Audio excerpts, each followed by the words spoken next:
Suju T Babu പത്തനംതിട്ടയിലെ വിവരങ്ങളുമായി ചേരുകയാണ്. സുജു, പത്തനംതിട്ട ജില്ലയിലെ സാഹചര്യം എങ്ങനെയാണ്? മഴ തുടരുകയാണോ? അസിത, പത്തനംതിട്ട ജില്ലയിൽ ശക്തമായ മഴയായിരുന്നു ഇന്ന് ലഭിച്ചിരുന്നത്. ഇന്ന് ഓറഞ്ച് അലർട്ടാണ് പത്തനംതിട്ട ജില്ലയിൽ പ്രഖ്യാപിച്ചിട്ടുള്ളത്. ഇപ്പോൾ നമ്മൾ ഈ ലൈവിൽ നിൽക്കുമ്പോൾ പോലും മഴ ഇല്ലാത്തൊരു സാഹചര്യമായിരുന്നു. എന്നിരുന്നാൽ ഇപ്പോൾ മഴ വളരെ പെട്ടെന്ന് പെയ്യുന്ന ഒരു സാഹചര്യം കൂടി ഉണ്ടായിരിക്കുകയാണ്. അതാണ് പത്തനംതിട്ടയിലെ ജില്ലയിലെ ഇന്നത്തെ അവസ്ഥ. ഇടയ്ക്ക് മഴ പൂർണ്ണമായി മാറി നിൽക്കുകയും പിന്നീട് മഴ പെയ്യുന്ന ഒരു സാഹചര്യമുണ്ട്. ഓറഞ്ച് അലർട്ടാണ് ജില്ലയിൽ പ്രഖ്യാപിച്ചിരിക്കുന്നത്. ഇതിന്റെ അടിസ്ഥാനത്തിൽ എല്ലാവിധ മുൻകരുതൽ നടപടികളും ജില്ലാ ഭരണകൂടം സ്വീകരിച്ചിട്ടുണ്ട്. ഇപ്പോൾ പത്തനംതിട്ട ജില്ലയിൽ ഒരു വെള്ളപ്പൊക്ക കെടുതി അല്ലെങ്കിൽ ഭീഷണി നേരിടാൻ സാധ്യതയുള്ള മേഖല അപ്പർ കുട്ടനാടൻ മേഖലയാണ്. അതായത് തിരുവല്ല താലൂക്കിലെ വിവിധ പ്രദേശങ്ങൾ അതിൽ ഉൾപ്പെടുന്ന സ്ഥലമാണ്.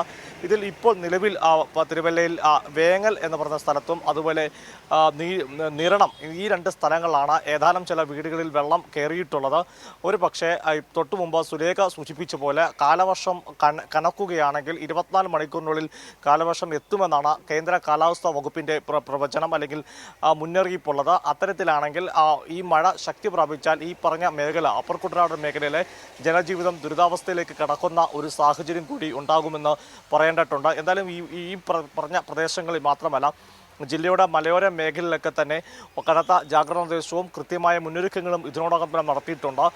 ഇപ്പോൾ തന്നെ 40-ലധികം പ്രദേശമാണ് പത്തനംതിട്ട ജില്ലയിൽ ദുരിതബാധിത അല്ലെങ്കിൽ ദുരിത സാധ്യതാ പ്രദേശമായി കണ്ടെത്തിയിട്ടുള്ള. ഈ സ്ഥലങ്ങളിലും മുൻകരുതലുണ്ട്. ഇവിടുന്നൊക്കെ തന്നെ ആളുകളെ മാറ്റിപ്പറപ്പിക്കാൻ വേണ്ടിയുള്ള എല്ലാ സജ്ജീകരണവും ജില്ലാ ഭരണകൂടം ഇതിനോടകം തന്നെ എടുത്തിട്ടുണ്ട്. അസിത.